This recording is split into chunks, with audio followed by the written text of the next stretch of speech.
আজকে শুক্রবার, তো সকালে নাস্তা থেকে শুরু করে ছেলের আবদারে ভালো কিছু রান্না করলাম। তো ছেলের জন্য একটু মাংস ভুনা করলাম, আর ওইদিকে একটু পোলাও রান্না করছিলাম। পোলাওটা একদম খিচুড়ি হয়ে গেছে।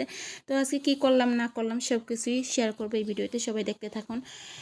হ্যালো এভরিওয়ান, আসসালামু আলাইকুম। কেমন আছেন সবাই? আশা করি সবাই ভালো আছেন, আমিও আলহামদুলিল্লাহ ভালো আছি। তো সব ভিডিওটা আজকে সকাল সকাল শুরু করলাম। সকালে নাস্তা রাতেই বলে রাখছিলাম আমার ছেলে ডিম খাবে, তো আমি ডিমটা একটু ভেঙে তারপর ব্রেডটা চুবিয়ে ভেজে নিতেছি। এটাই দিয়ে সকালে নাস্তাটা হয়ে যাবে আমাদের সবার। তো সকালে নাস্তাটা বানিয়ে, আর আমার ছেলে ডিম পোস্ট ছাড়া খেতেই চায় না, কি এক ঝামেলা। সিদ্ধ ডিম না খেলে কি হয় বলেন? তো তবুও কী করা, বাচ্চার পছন্দ অনুযায়ী তো করতেই হবে। তো সকালে নাস্তা শেষ করে রান্না বান্না শুরু করে দিলাম দুপুরের জন্য। তো সকাল সকাল থেকে রান্না শুরু করে দিছি, দুপুরের জন্য আর অপেক্ষা করি নাই।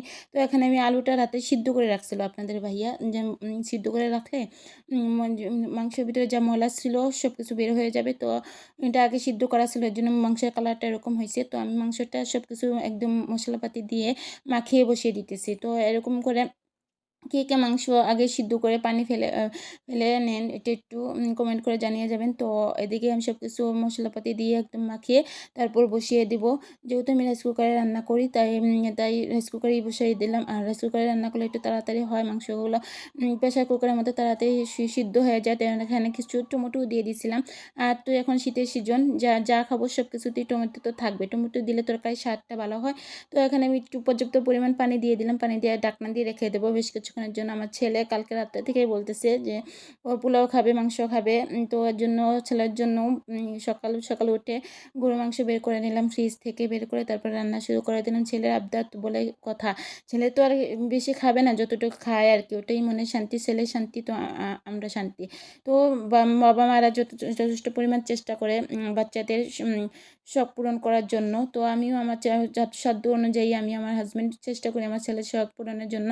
তো ওদিকে আমি একটু পোলাও একদম মাখিয়ে বসিয়ে দিতেছি, আমি বাগার দিয়ে নিলাম না। তো যেহেতু তাড়াহুড়োর মধ্যে করতেছি, একদিক দিয়ে কারেন্ট চলে যাবে আর একদিক দিয়ে রান্না করব কিভাবে, এটা সমস্যা। তাড়াহুড়া করে বসাতে যেয়ে একদম পোলাও একদম খিচুড়ি হয়ে গেছে।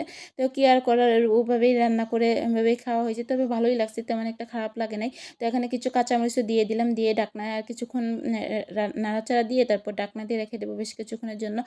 এক পর্যন্ত আমি তাড়াহুড়োর মধ্যে পানি বেশি দিয়ে দিয়েছিলাম, আর চালটা একটু তেমন একটা ভালো না, তো সেই জন্য খিচুড়িটা একটু নরম হয়ে গেছে। এদিকে মাংস ভুনাটাও হয়ে গেছে। দেখেন খিচুড়িটা এত নরম হয় নাই, তবুও নরমের মতো পোলাওর মতো আর কি হয় নাই।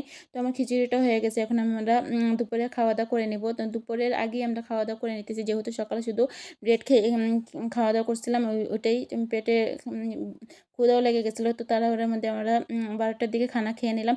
তো খেতে ভালোই লাগছিলো। তো আমার ভিডিও যদি আপনাদের কাছে ভালো লেগে থাকে তাহলে লাইক কমেন্ট শেয়ার করে দিবেন, আমাকে একটু সাপোর্ট করবেন, আমি যেন সামনের দিকে এগিয়ে